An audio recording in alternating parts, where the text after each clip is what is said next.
Magandang umaga po sa inyo lahat dyan sa Dubai. This is Pastor Jay Cerilia from Redeemers Christian Church of Baguio City. Lately, ako po'y napakiusapan ni Jeremy na magbigay ng talk about Sola Scriptura, and this subject is very interesting indeed. So, samahan niyo po ako, simulan natin sa panalangin. Dakilang Diyos, once again, we come to you and we pray that you will give us understanding as we study on this subject, knowing that apart from you, we can do nothing, and we acknowledge our inadequacies. So help us and be with us. We commit to you the rest of the hour. In Jesus' name, Amen. May isang historian, si Philip Schaff, sa kanyang libro na History of the Christian Church.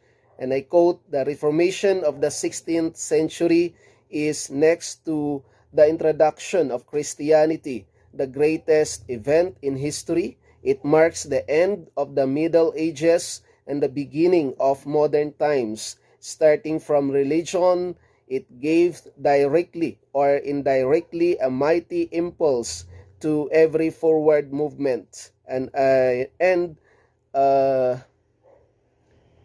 made Protestantism the chief propelling force in the history of modern civilization." Well said.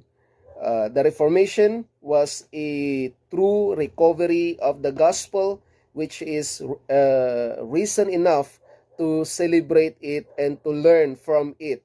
Kaya every October 31 ay ating sineselebrate ang Reformation. Nangyari ito exactly noong October 31, 1517, kung saan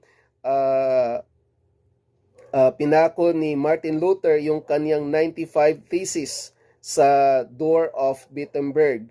And sa probidensya ng Diyos, nagkaroon ng Reformation because at that time, na invento na rin yung printing press. Kaya naging mabilis yung pagkalat ng 95 thesis sa Europe, and dahil doon, the rest is history, kung saan maging sa iba't ibang panig ng mundo umabot na ang Reformation. Kaya but yung issue ng Reformation was a religious event, and its deepest concern was theological. So ito'y tungkol sa doktrina, because yung mainstream church nung time na yon, which is yung Catholic Church, ay lumihis sa tamang katuruan sa Scripture, particularly sa New Testament, sa usapin ng kaligtasan, dahil sa paniniwala nila na ang kaligtasan is faith plus tradition equals salvation, whereas sa mga reformer, ang kanilang understanding based sa Scripture is that faith alone equals salvation. At yan po ang battle cry. Kaya yung motto ng mga reformer is ad fontes, tayo ay babalik sa original source, at ang original source ay ang Scripture. So reformers became characterized by the theology behind the slogan Ecclesia Reformata Semper Reformanda, the church reformed, always reforming. At maging sa kasalukuyan, ang iglesia is still imperfect, and patuloy tayong nire-reform ng salita ng Diyos, at yan po ang ating pinanghahawakan. But it does not mean that the faith is changing, progressing into something better. No, the slogan is always returning to the gospel, because what is at stake at a time ay yung ebanghelyo ng Panginoong Hesus. If you deny the justification by faith alone, you deny the gospel. So yan ang naging issue, at ating kinokontra yung pagtuturo na ang kaligtasan ay makakamit sa pamamagitan ng ating mga mabubuting gawa. At when we say to be always reforming is to be always returning to the gospel. Although the Reformation resulted in various theological divisions, at its heart, the magisterial reformers recaptured the central truths of Christian theology because they recovered the central truths of Scripture. Stephen Wellum is correct.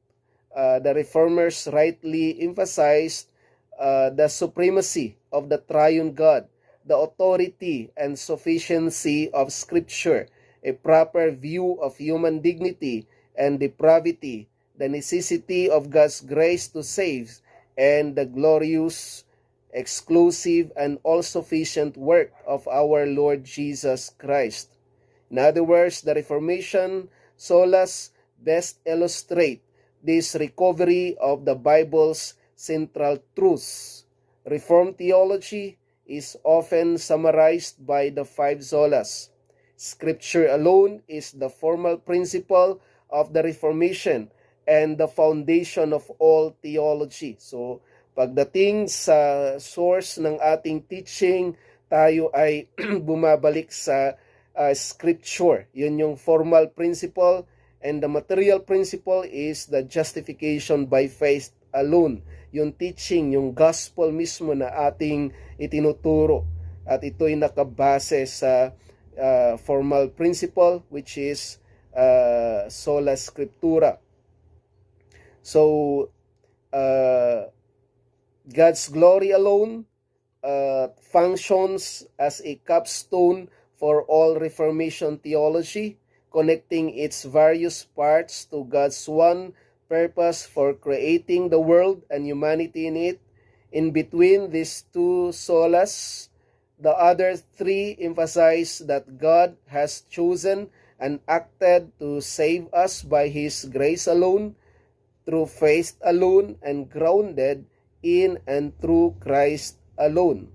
What is noteworthy about the solas is their mutual dependence. Each one only makes sense in relation to the others. Kaya hindi natin pwedeng i-compartmentalize itong five solas. Ito ay connected to each other, but of course sa ating pag-aaral gusto nating isa-isahin, but at the end of the day, dapat maintindihan natin ito ay inseparable, connected to each other. Sa ating pag-aaral ay ito'y kabit-kabit at lalo nating ma-appreciate yung pagliligtas ng Diyos because all of the solas are grounded in the triune creator covenant God of Scripture, who alone is the center of the universe, the Lord of creation, history, and redemption, who needs nothing from us, but we need everything from Him, and who rightly deserves and demands all glory, honor, and praise. In other words, central to the solas is a proper view of God and correspondingly a proper view of humans in relation to Him. Since the solas are true to Scripture, all Christians in every generation ought to remember, embrace, and proclaim them.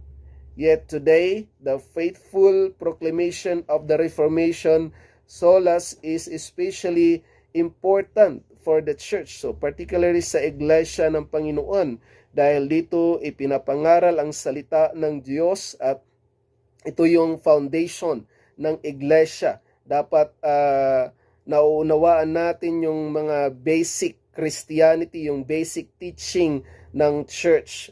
For example, sa usapin ng kaligtasan, sa ating practice, sa ating kabanalan, etc. Lahat ng ito ay basic sa iglesia. Kaya very important itong paksa na ito, particularly itong sola scriptura. Since the Reformation, the Church sadly has drunk deeply from the well of our human-centered world. Ito yung movement sa panahon natin. Since the Enlightenment, Western society has embraced Alexander Pope's famous statement, "Know then thyself, presume not God to scan the proper study of mankind is man. Yet the irony is that trying to understand ourselves apart from the God of the Bible is a disaster. The Reformation solas remind us, as John Calvin did in his famous opening of the Institutes, we will never know who we are apart from first knowing the glorious triune God as our Creator and Redeemer. Therefore, the solas then are not mere slogans from yesteryear. They are truths to be received and wholeheartedly embraced.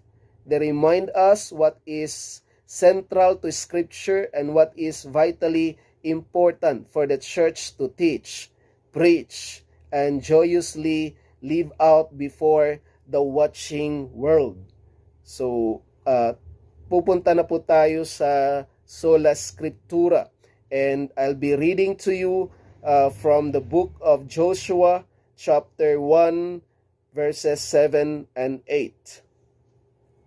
Verse 7, be strong and very courageous, be careful to obey all the law my servant Moses gave you. Do not turn from it to the right or to the left, that you may be successful wherever you go.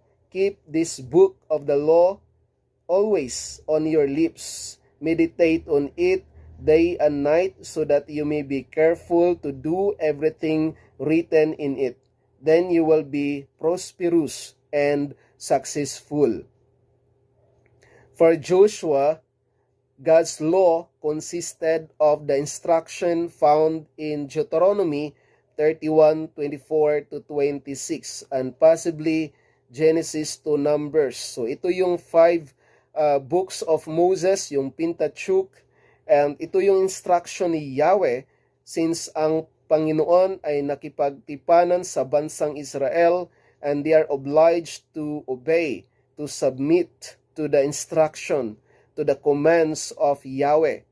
And here, this instruction, especially Deuteronomy, became the standard by which God judged Israel in the Old Testament period. Kaya sila'y hinatulan ng Diyos sa lumang tipan, kinasangkapan yung mga wicked nation upang hatulan ang bansang Israel dahil sa kanilang pagtalikod kay Yahweh, at dahil nang si Yahweh mismo nagbigay ng stipulations, mga commands upang sumunod, tumalima sa salita ni Yahweh. At ang hindi pagtalima ay ito'y sumpa, kabaliktaran ng blessing, at ito nga ang nangyari sa bansang Israel. Ngunit sa panahon natin, we have all of God's Word in the Old and New Testaments. And in a while, makikita natin yung progressive revelation ng Diyos across redemptive history. Now, in the New Testament, for example, in 2 Timothy chapter 3, verse 16, says,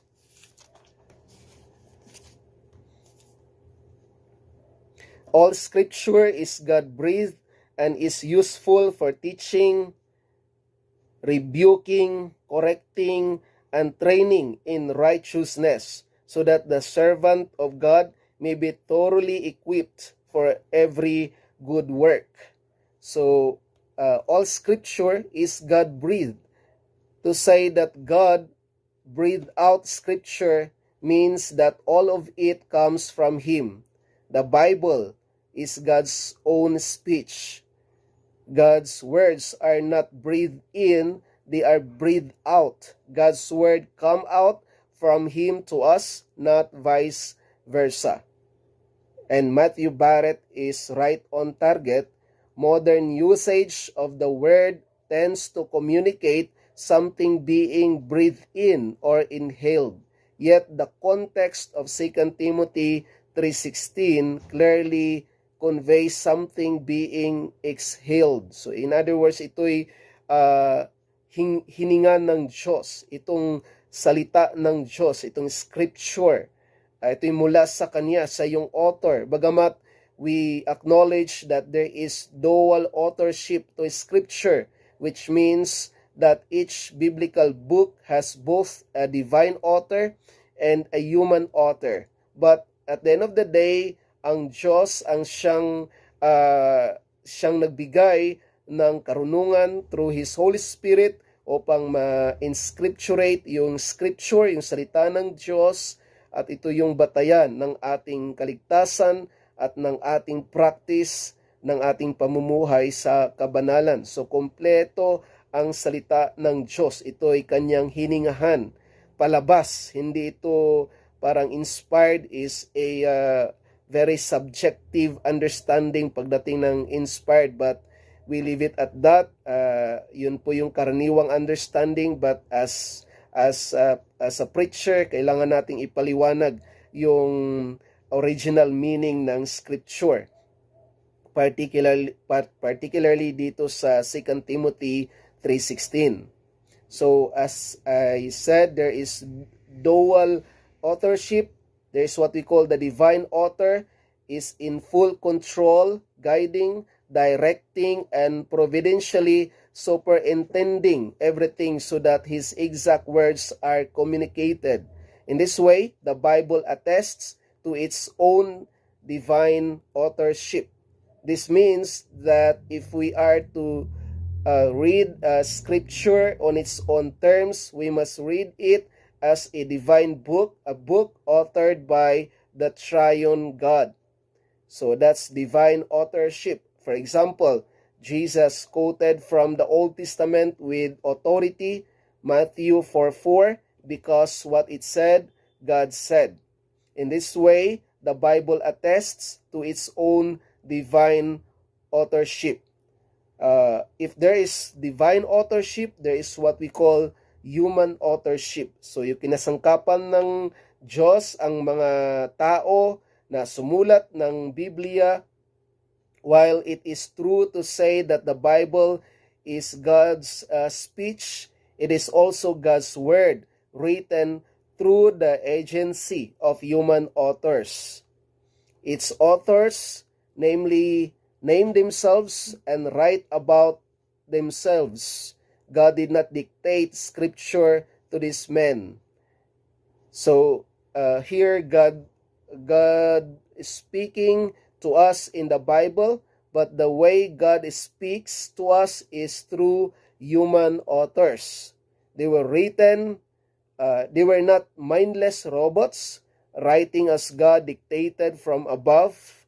Rather, God worked through them as people, preserving their personality, literary style, and culture, yet at the same time guiding them by His Spirit so that they always wrote His eternal truth. Kaya pagka tayo mag-aral ng, for example, sa Book of Romans, tinitingnan natin yung background, yung intention ng author, ng purpose ng author, kailan sinulat, etc. Lahat ng ito kinoconsider natin dahil yung sumulat si Paul, mayroon siyang background, mayroon siyang yung cultural context, sino yung audience, at ano yung purpose ni Paul. So lahat ng ito ay dahil yung sumulat ay si Paul, kinoconsider natin lahat. Kinasangkapan ng Diyos ang mga ito upang ipaunawa sa atin yung mensahe. So, He sovereignly and supernaturally breathed out His words by acting through human authors over time. Some have concluded that if God accommodated Himself to humanity in the writing of Scripture, then there must be errors in Scripture. Theologically speaking, error and even sin is not something essential to human. In fact, sin is an intrusion to God's good creation. Sa Genesis 1 and 2, lahat ng creation ng Diyos, it was good. In fact, 7 times. So, perfect yung creation ng Diyos. It was very good. But pagdating sa Genesis 3, yun yung the fall of man, pumasok yung kasalanan, but originally, hindi po kabilang ang kasalanan sa paglikha ng Diyos, maging yung error. So, one does not cease to be human if error or sin is absent. The greatest example of this is seen in the incarnation itself sa ating Panginoong Hesus, where the Son took on human flesh. So, enfleshing, yun yung incarnation. Siya'y naging tao kagaya natin, bagamat hindi siya nagkasala according to the book of Hebrews. Adam and Eve were created by God without flaw, without sin. Sin was not part of God's good creation. Sin is the byproduct of the fall in Genesis 3. And Genesis 3 onwards, makikita natin yung down spiral ng tao dulot ng kasalanan. So it simply means that the Bible is simultaneously God's speech through the writings of human authors.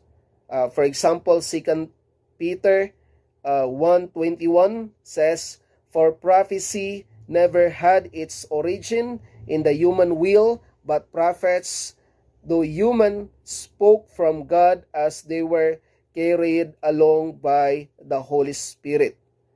In countless other passages, we see that first, the scripture are used as if ito yung salita ng Diyos, ang Diyos nagsalita, and second, God is spoken of as if He is the scriptures. So yan ang makikita natin.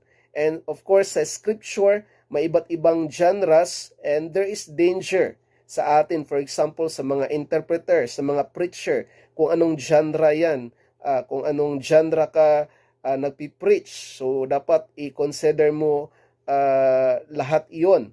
So there is a danger in focusing on the Bible's divine character to the extent that we forget to read its poetry as poetry and its stories as stories. For example, Old Testament narrative, wisdom literature, prophetic books, Gospels and Acts, epistolary, yung sulat ni Paul, yung 13 letters, and then apocalyptic, for example, Revelation.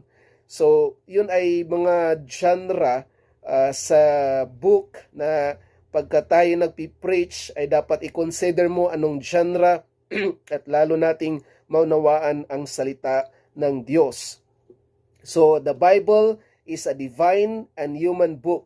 The Bible is also a progressively revealed book. It comes to us over time. So, yung kapahayagan ng Diyos, hindi ito binagsak at once.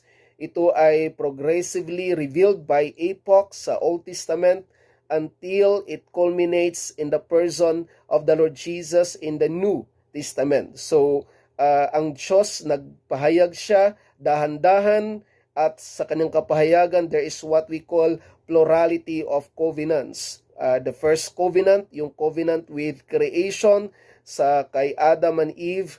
And then eventually, nung bumagsak si Adam and Eve, ang Diyos ay nakipagtipanan uli kay Noah sa Genesis 6.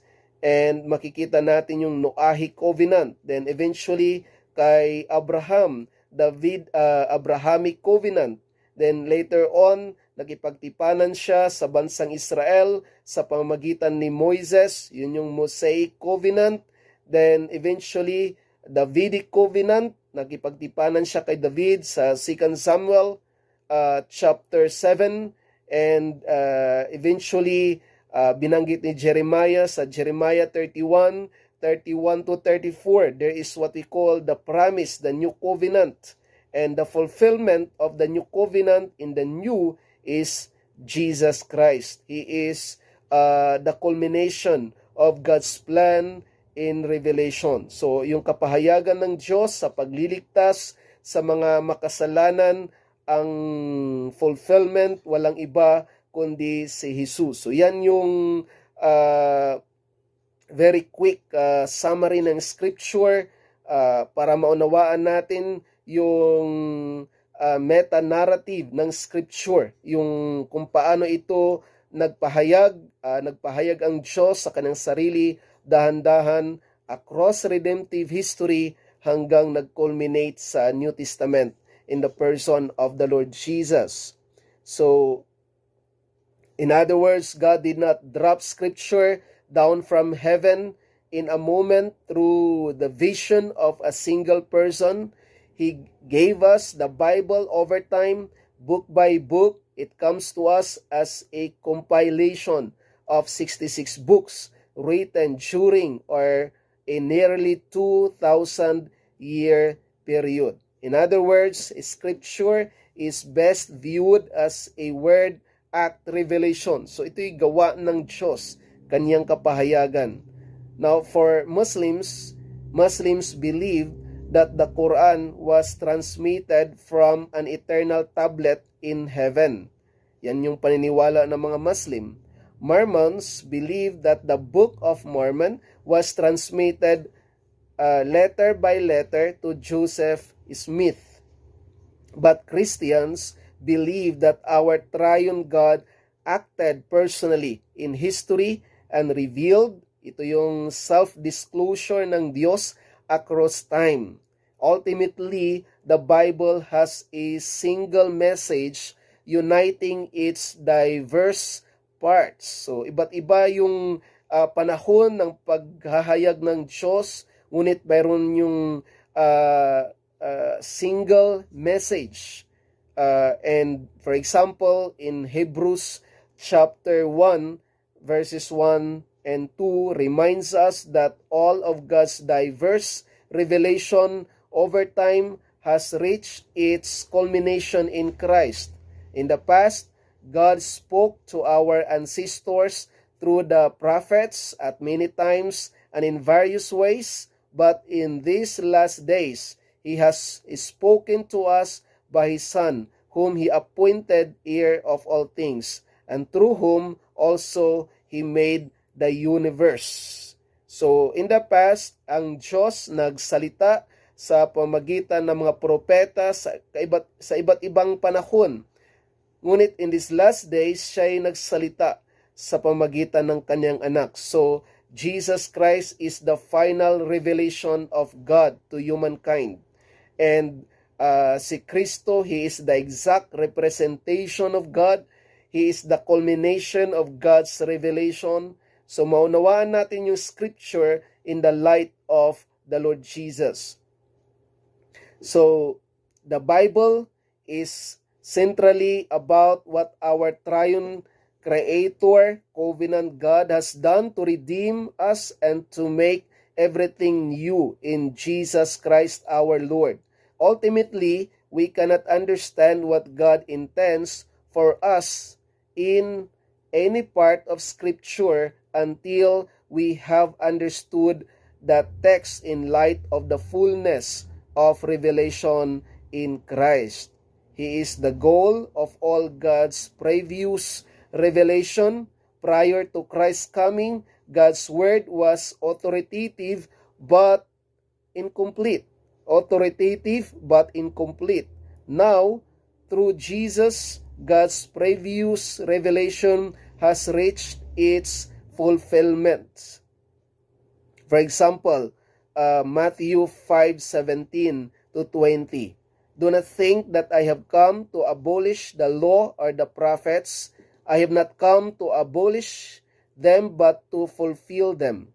For truly, I tell you, until heaven and earth disappear, not the smallest letter, not the least stroke of a pen will by any means disappear from the law until everything is accomplished.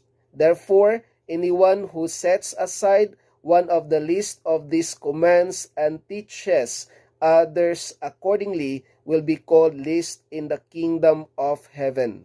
But whoever practices and teaches these commands will be called great in the kingdom of heaven. For I tell you that unless your righteousness surpasses that of the Pharisees and the teachers of the law, you will certainly not enter the kingdom of heaven. In other words, si Jesus naparito na to abolish the law, meaning the instruction, the Old Testament, but to fulfill them. So naparito si Jesus upang tuparin ang lahat ng kasulatan na mangyayari at ito'y matutupad sa pamamagitan ni Jesus. The Old Testament contains books written before the incarnation, before Christ came, while the New Testament is written after the coming of Christ. For example, Galatians 4:4. But when the set time had fully come, God sent His Son, born of a woman, born under the law, to redeem those under the law, that we might receive adoption to sonship.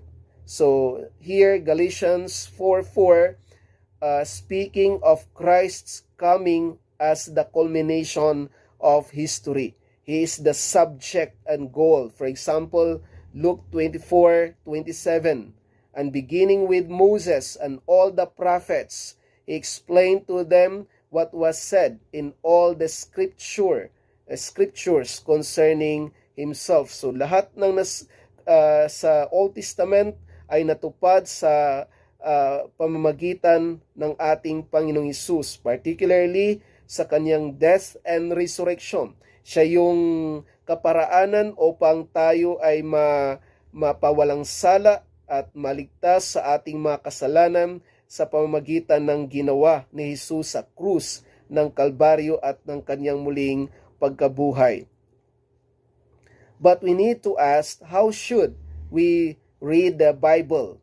As with any book, there is a proper and improper way to interpret the Bible. That is why Paul exhorts Timothy to be one who correctly handles the word of truth. 2 Timothy 2:15, for Timothy's own life and the lives of his own hearers are at stake.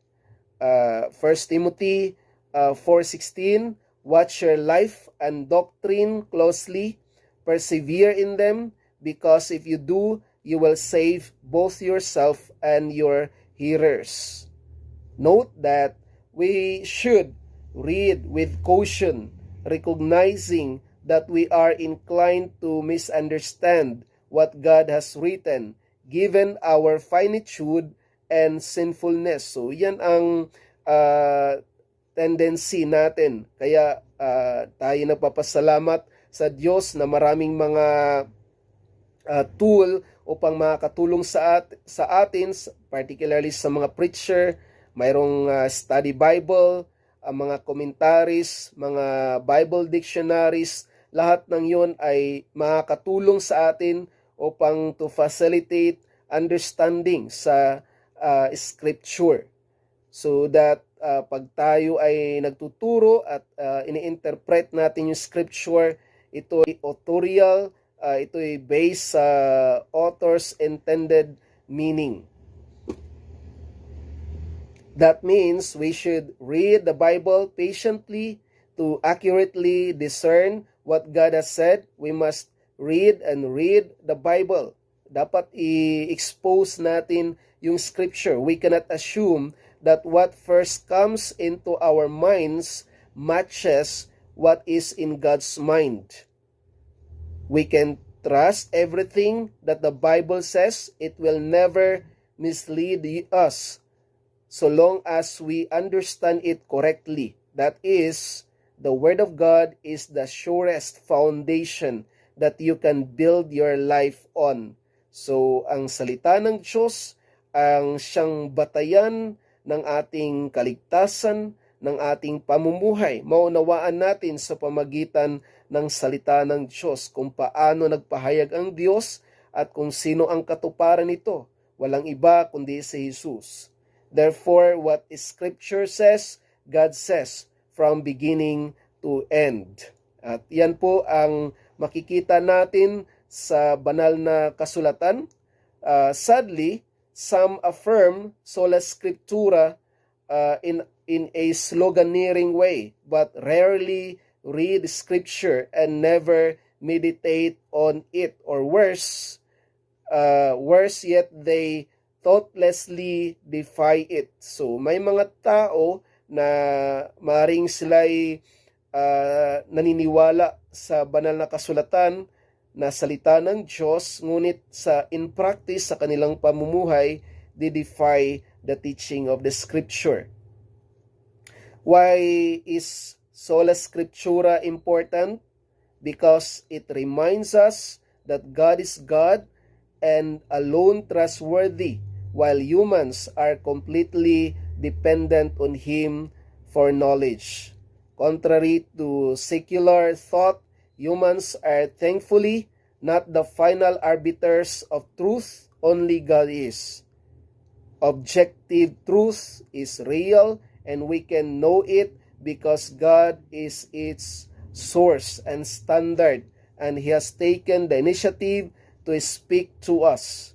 All that we know truly, even of our world, is due to God's revelation. So lahat ng ating mga natutunan, ito'y dahil sa kapahayagan ng Diyos. Kahit na yung mga discovery ng mga scientist, ay ito'y dahil sa kapahayagan ng Diyos. Kaya wag nilang angkinin na ito'y dahil sa kanilang kakainan at because of their knowledge, kundi dahil sa kapahayagan ng Diyos. Marami pang mga madiscover natin dito sa mundo, at lahat ng ito ay dahil sa kapahayagan ng Diyos. Ngunit aside from His general revelation, mayroong special revelation, itong salita ng Diyos, particularly ang ating Panginoong Hesus, na siya mismo ang ultimate revelation ng Diyos. Kaya tayo'y maliligtas sa pamagitan lamang ng ginawa ni Hesus na siyang kapahayagan ng Diyos. Siya yung daan tungo sa Ama. Maunawaan natin ang banal na kasulatan sa pamagitan ng kanyang anak na si Hesus. So, sola scriptura is a truth to be gladly embraced and joyously proclaimed because it reminds us that God has graciously given us a sure word that will never lead us astray. Yan po ang makikita natin sa Scripture. We believe the truthfulness and reliability of the Word of God. The doctrine of sola scriptura demands the truthfulness and reliability of Holy Scripture. We can rely on the Bible, and lahat ng nasulat dito sa banal na kasulatan ay para sa ating spiritual maturity, upang tayo lumago sa ating pagkakilala sa ating Panginoong Hesus. It is also the authority that provides believers with all the truth they need for salvation and following Christ. So makikita natin maging sa pagtuturo ng salita ng Diyos, the role of sola scriptura in the ministry and practice. While the gospel ministry includes prayer, love, sacraments, patience, authenticity, godliness, and holiness, the Bible must be in our ears, in our hearts, in our hands, and in our lips. As Thomas Cranmer says, these books therefore ought to be much in our hands, in our eyes, in our ears, in our mouths, but most of all in our hearts, sa ating puso. Though makikita natin na ang scripture may mga ibang mga portion na medyo mahirap, but at the end of the day, we believe the clarity of the scripture. Sola scriptura presupposes clarity. We believe the perspicuity or clarity of the scripture. Therefore, we should encourage our members to read the Bible. Huwag tayong matakot. Hindi lang yung mga pastor ang nagbabasa ng salita ng Diyos. Dapat we should encourage our congregation to familiarize themselves to the Word of God. And because we believe the clarity of Scripture, we also believe the sufficiency of Scripture. Ngunit pagdating sa rule of interpretation, Scripture interprets Scripture. Paano natin i-interpret ang Scripture? Sa pamagitan din ng Scripture.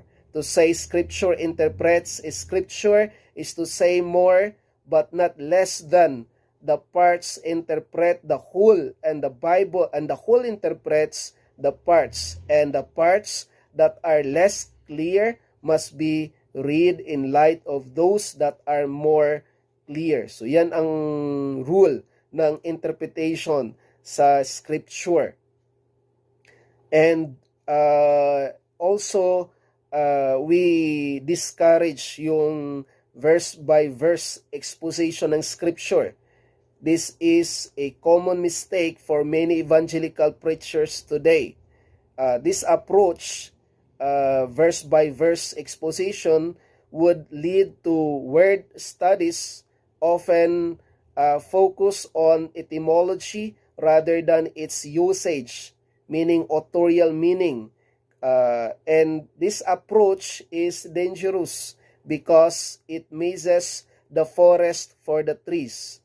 In other words, the unfolding of God's revelation across redemptive event. So maunawaan natin ang Scripture sa pamagitan ng authorial meaning. Kaya pag tayo nagpipreach, dapat titingnan natin yung konteksto, yung passage na yon. Dapat titingnan natin yung whole passage. Pag nagpipreach tayo, dapat yung isang passage or isang chunk upang maunawaan natin yung intention ng author. So yan po ang makikita natin because there is only one intended meaning ng author, ng sumulat nito.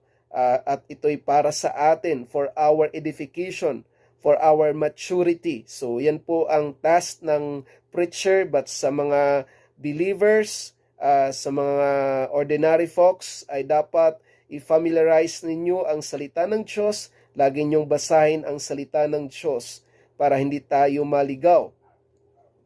Because sola scriptura, the conviction that Scripture stands alone as the final authority by which every other claim to Christian truth is tested, has long been described as the formal principle of the Reformation, with sola fide, justification by faith alone, as its material principle.